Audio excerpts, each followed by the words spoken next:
Hello বন্ধুরা, শুভ শারদিয়া। আপনাদের রোজকার জয়শ্রীতে জানাই আমার অন্তর থেকে সবাইকে স্বাগত। তো যাই হোক, আজকে একটু মটন রান্না করব। ঠাকুর ফাকুর দেখা তো নেই, ছেলেটা ঘরে আছে, তো সামান্য একটু মটন নিয়ে এসে একটু করলাম।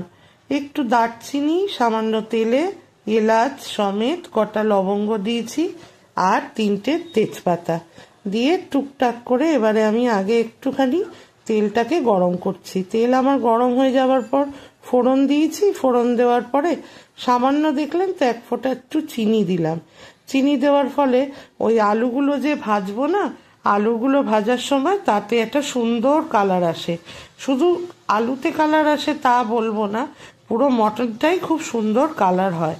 1 ফোঁটা চিনি ফেলে দেখবেন কাঁচা তেলে, তেলটা গরম হলে দিয়ে দেখবেন কালার, পুরো রান্নার কালারটা একটু অন্যরকম হলেও আপনাদের খেতে আর দেখতে দুটোতেই ভাল লাগবে।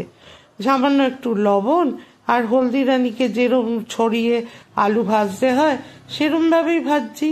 একদম সাধারণ রেসিপি, সবাই তো ঘরে ঘরে মটন চিকেন সবই তো খান। আজকে একটু ভাবলাম করি। পায়ের ব্যথা নিয়ে তো খুব ভুগছি গো, পায়ের ব্যথা নিয়ে এতই ভুগছি আর বলার কিছু নেই। এই যাই হোক, তোমাদের কাকিমার তো বয়স হয়েছে, কোন দিন ভালো কোন দিন খারাপ, বেশিরভাগ দিনই তো তোমাদের কাছে কাঁদুনি গাই, আজ এটা কাল সেটা। পাশে আমি মটনটা ম্যারিনেট করতে বসিয়ে দিয়েছি।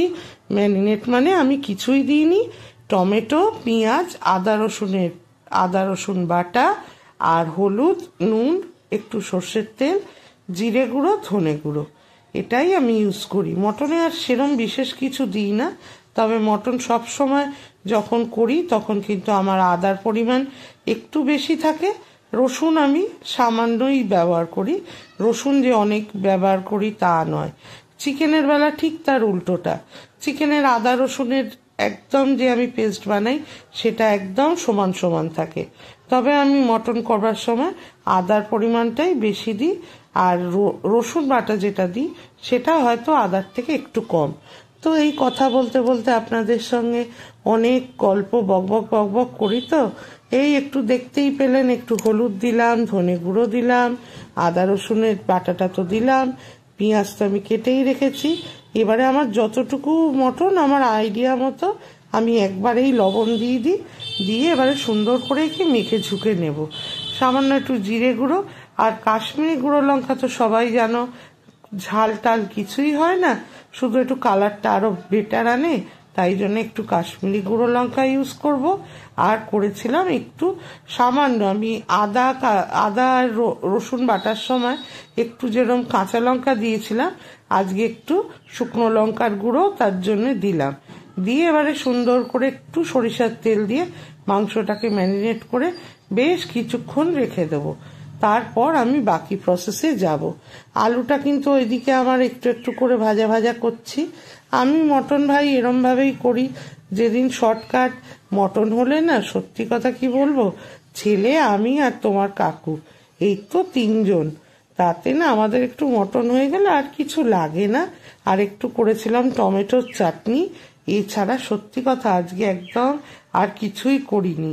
কেন, পাটা ব্যথা ব্যথা, ভাল লাগছে না কাটতে বসতে।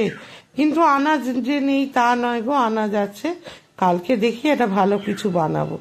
একটুখানি পেঁয়াজ কুচোনো না, কালকের একটুখানি ফ্রিজে থেকে গেছিল, তাই আলুগুলোর সাথে ওই পেঁয়াজগুলোকেও একটু দিয়ে দিলাম। জানো, একে বলে গ্যাটিস, মানে মা কাকিমাদের গ্যাটিস আর কি, একটুখানি বেশি হয়ে গেছে, আবার আজকে রেখে দেবো, ওই একটু মটন দিয়ে দিলাম। আলুর সাথে ওটা আমি ভাজি করে নিচ্ছি। এদিকে বেশ কিছুক্ষণ, প্রায় 15 থেকে 20 মিনিট কিন্তু আমার মটন সুন্দর করে ম্যারিনেট করে আমি রেখে দিয়েছি। তবে আজকে টক দই কিচ্ছু ইউজ করিনি, টক দই ছাড়াই করছি। খেতে কিন্তু অসাধারণ হয়েছে। কেন, আজকে তো একটু বেলায় রান্না পোস্ট করলাম, বুঝতেই পারছো আমার ভাই আর ছুটি পড়ে গেছে, এখন তো আর কলেজ নেই, আস্তে ধীরে রান্না করে আস্তে ধীরে পোস্ট করলাম আর কি। কেমন কার কোথা দিয়ে আমার রান্নাগুলো ভালো লাগছে কিনা, রেসিপিগুলো ভালো লাগছে কিনা একটু জানিও। আমি মাঝে একদমই রান্না পোস্ট করতে পারছিলাম না, সেই কারণটাও আমি তোমাদের সঙ্গে শেয়ার করেছি। তো বারবার বলে আর বিরক্ত করব না। দেখো, যা বলা তাই কাজ। বারবার আমি বলি না, কষিয়ে কষিয়ে আমি সমস্ত পেঁয়াজ গলিয়ে ফেলবো, একটা পেঁয়াজও তুমি আর গোটা দেখতে পাবে না। সুন্দর গলিয়ে ফেলেছি। কালারটা কেমন হয়েছে গো?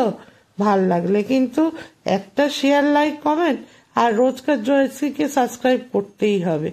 মোটামুটি যেন আমার মটন কিন্তু একদম কষানো রেডি, একদমই কষে গেছে এবং যথেষ্ট সুন্দর রং হয়েছে।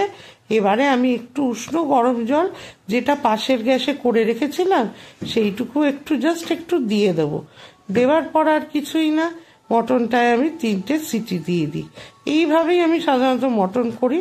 মাঝে মধ্যে একটু অন্য স্টাইলেও করতে যাই, তবে আমি এরকমই বেশি বেশি বানাই। তোমরা লক্ষ্য করে দেখবে আমি বাড়িতে এরকমই বানাই। যেদিন চাই যে একদম কষা কষা করব, সেদিন আমি জলের পরিমাণ কম দিই। যেদিন চাই একটু ঝোল ঝোল খাবো, সেদিন একটু জলের পরিমাণ, মানে রান্না বুঝে ব্যবস্থা, অবস্থা বুঝে ব্যবস্থা। কি গো, কথাটা ভালো বললাম তো? ঠিক তাই, রান্নাটাও তো ওই রকম, মানে যেদিন যেরম দরকার তার পরিমাণ, তার রীতিনীতি সেই দিন সেরমের মতো হবে। এবারে যাই হোক, মটন কিন্তু আমার একদম রেডি। এবারে আমি একটু উষ্ণ গরম জল পাশের গ্যাসে বসিয়েছিলাম গামলিটা, অল্প গরম জল আমি এর মধ্যে অ্যাড করলাম।